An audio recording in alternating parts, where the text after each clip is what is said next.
Hello guys, आज हम rent a girlfriend chapter 332 को एक्सप्लेन करने वाले हैं। लास्ट चैप्टर के एंड में मिजुहारा कपड़े खरीदने गई थी। वहाँ उसने एक ड्रेस ट्राई करी थी जो उसे छोटी हो गई थी। दूसरी तरफ काजुया बिना कपड़े खरीदे ही याईमोरी से मिलने ओडाबिया के स्टेशन गया था और दोनों जॉय पोलिस जा रहे थे। अब काजुया स्टेशन के गेट पे नजर मारता है क्योंकि डेट वाले दिन बारिश होने के चांसेस थे, तो वो ऐसा गेट नंबर चुनता है जो रूफ वाले रास्ते के पास हो। वो सोचता है शायद इस रास्ते से हम बिना अम्ब्रेला के भी जा पाएंगे। मुझे ध्यान रखना होगा कि मिजुहारा बारिश में भीग न जाए। याईमोरी कहती है, आपने जॉय पोलिस चुन के अच्छा किया, आप बिना मौसम की चिंता किए बिना भी एंजॉय कर पाओगे। पहली डेट के लिए ये अच्छा आइडिया है। वो पूछती है, तुमने मिजुहारा को बताया है? काजुया कहता है हाँ, उसने कहा वो जाने के लिए एक्साइटेड है। याईमोरी कहती है ये तो अच्छी बात है, और फिर वो कहती है जॉय पोलिस के लिए हमें स्टेयर्स से जाना होगा। काजुया सोच रहा था मुझे सबसे छोटा रास्ता ढूंढना होगा। वो नोटिस करता है 7 फीट की दूरी पे रूफ नहीं था। वो सोचता है वैसे तो मिजुहारा अम्ब्रेला लाएगी,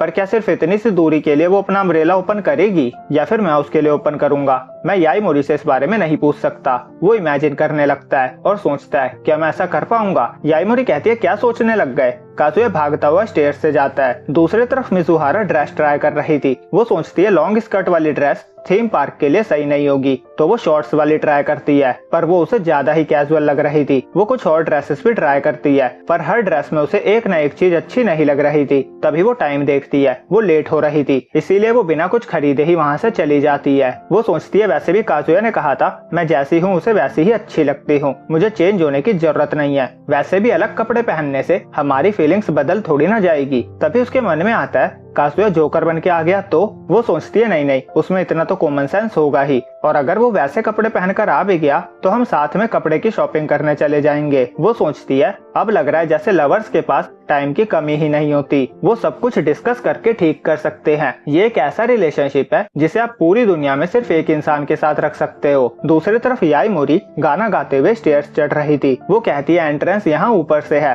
काजुया सोचता है ये सबसे छोटा रास्ता था, हमें स्टेशन से यहाँ आने में 10 मिनट लग गए और घर से स्टेशन आने में 15 मिनट लगेंगे, मतलब यहाँ आते आते 10:30 हो जाएगा। बस मिजुहारा थक ना जाए। वो सोचता है हम एक कैफे में ब्रेक ले सकते हैं। उसे ऊपर जाने के लिए एस्केलेटर दिखता है। वो उससे जाता है और सोचता है मुझे ध्यान रखना होगा, मिजुहारा कहने वालों में से नहीं है कि वो थक गई है। फिर वो एस्केलेटर को लेकर भी सोचने लगता है मैं उसके आगे रहूं या साथ में, पर फिर हाइट का डिफरेंस हो जाएगा, इसीलिए पीछे रहना ही बेस्ट होगा। वो सोचता है मैं रेंटल डेट पे कैसे रहता था, मैंने कभी इन बातों पे ध्यान ही नहीं दिया था। अब मुझे समझ आ रहा है मैं मिजुहारा पे कितना रिलाय करता था। फिर वो अपनी ओवर थिंकिंग से बाहर आता है और कहता है ये मेरी पहली प्राइवेट डेट है, अच्छी रिसर्च तो यहाँ से स्टार्ट होगी। मैं उसका बेस्ट गाइड बनूंगा और ऐसा मैन बनूंगा जिस पे वो ट्रस्ट कर सके। याईमोरी कहती है तुमने बहुत टाइम लगा दिया, अब चलो भी। काजुया कहता है सॉरी। और यहीं पे ये चैप्टर एंड होता है। तो वीडियो अच्छी लगी हो तो लाइक और चैनल को सब्सक्राइब करना ना भूले।